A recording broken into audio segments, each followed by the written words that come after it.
झूठी शिकायत, झूठी गवाही, झूठा हलफनामा पे रोक लगाने के लिए मैंने माननीय सुप्रीम कोर्ट में पीएल फाइल किया था और माननीय सुप्रीम कोर्ट ने केंद्र सरकार के अलावा सभी राज्य सरकारों को नोटिस जारी किया। मैंने अपनी याचिका में कहा है कि भारत में जो 5 करोड़ केसेस चल रहे हैं ये सारे असली केस नहीं है, इसमें फर्जी केस बहुत बड़ी संख्या में है। और फर्जी केस इसलिए हो रहे हैं क्योंकि फर्जी शिकायत करने वालों को सज़ा नहीं मिल रही है, फर्जी जांच करने वालों को सज़ा नहीं मिल रही है, फर्जी गवाही देने वालों को सज़ा नहीं मिल रही है, फर्जी एफिडेविट फाइल करने वालों को सज़ा नहीं मिल रही है। इसलिए पूरी बाढ़ आई पड़ी है। जबकि सिंगापुर में, चीन में, जापान में, अमेरिका में फर्जी शिकायत, फर्जी जांच, फर्जी गवाही, फर्जी एफिडेविट एक सीरियस क्राइम है। मैंने माननीय सुप्रीम कोर्ट को ये भी कहा है कि झगड़ा होता है खेत का और मुकदमा दर्ज किया जाता है SC ST एक्ट में। झगड़ा होता है चक्रोट का और वहाँ पे छेड़छाड़ और बलात्कार के मुकदमे दर्ज हो जाते हैं। पति पत्नी में झगड़ा होता है और सास ससुर, नंद नंदोई और जेठ जेठानी सबको जो है दहेज के केस में फंसा दिया जाता है, सबको जेल भिजवा दिया जाता है। इस पर रोक लगाना ज़रूरी है। प्रतिवर्ष लगभग 2 लाख लोग फर्जी शिकायत, फर्जी जांच, फर्जी गवाही से परेशान होकर आत्महत्या कर रहे हैं। ये मुकदमों की जो तारीख पे तारीख इतनी लंबी इसलिए चल रही है क्योंकि हमने फर्जीवाड़े को रोकने के लिए कोई कदम नहीं उठाया है। इसलिए सबसे पहले प्रत्येक पुलिस स्टेशन पे एक डिस्प्ले बोर्ड लगाया जाए। उस डिस्प्ले बोर्ड में बहुत साफ साफ लिखा होना चाहिए, फर्जी शिकायत करना गंभीर अपराध है, पकड़े जाने पे 5 साल की सज़ा होगी। फर्जी जांच करना अपराध है, उसमें 5 साल की सज़ा है। फर्जी गवाही देना भी अपराध है, 5 साल की सज़ा है।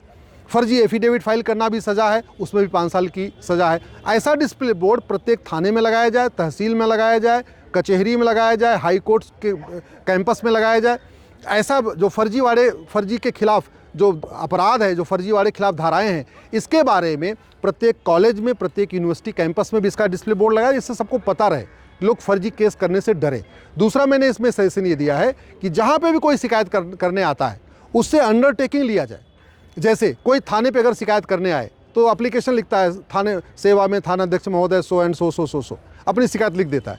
उस शिकायत के बाद उससे 2-3 लाइन और लिखवाया जाए कि जो कुछ मैंने शिकायत में लिखा ये पूरी तरीके से सत्य है और मुझे ये भी पता है कि अगर मेरी शिकायत झूठी पाई जाएगी तो मुझे 5 साल की सज़ा होगी।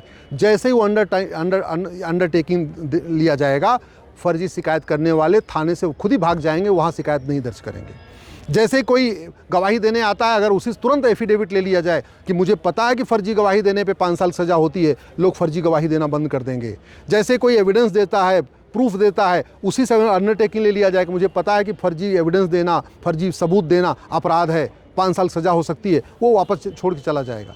जैसे कोई एफिडेविट देता है, अगर वहीं उससे ले लिया जाए कि मुझे पता है कि फर्जी एफिडेविट फाइल करने पे 5 साल की सज़ा हो सकती है, लोग फर्जी एफिडेविट फाइल नहीं करेंगे। और जिस दिन भारत में ये फर्जीवाड़ा रुक जाएगा, भारत में वापस फिर से सतयुग आ सकता है।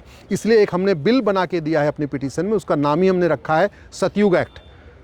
आज की डेट में सिंगापुर में सतयुग है, जापान में सतयुग है, दुनिया के कई देशों में सतयुग है। वहाँ फर्जी केस नहीं होते, फर्जी जांच नहीं होती, फर्जी गवाही नहीं होती, फर्जी एविडेंस नहीं दिए जाते। क्यों? क्योंकि वहाँ फर्जीवाड़ा करना अपराध भी है और फर्जीवाड़ा करने वालों को सज़ा भी मिलती है। हमारे देश में फर्जीवाड़ा करना अपराध तो है लेकिन सज़ाई नहीं मिल रही है। इसलिए जो ये चैप्टर 14 है BNS का, जिसमें फर्जीवाड़ा करने पे अपराध है, उसी को ही हमने इम्प्लीमेंट कराने के लिए माननीय सुप्रीम कोर्ट ने PL फाइल किया है।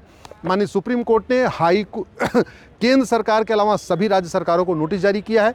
4 सप्ताह के अंदर जवाब मांगा है। मार्च के अंतिम सप्ताह में फिर सुनवाई होगी। मुझे पूर्ण विश्वास है कि माननीय सुप्रीम कोर्ट इस पे डायरेक्शन पास करेगा और फर्जी शिकायत, फर्जी जांच, फर्जी गवाही, फर्जी एफिडेविट, फर्जी विटनेस, फर्जी एविडेंस के ऊपर रोक लगेगी।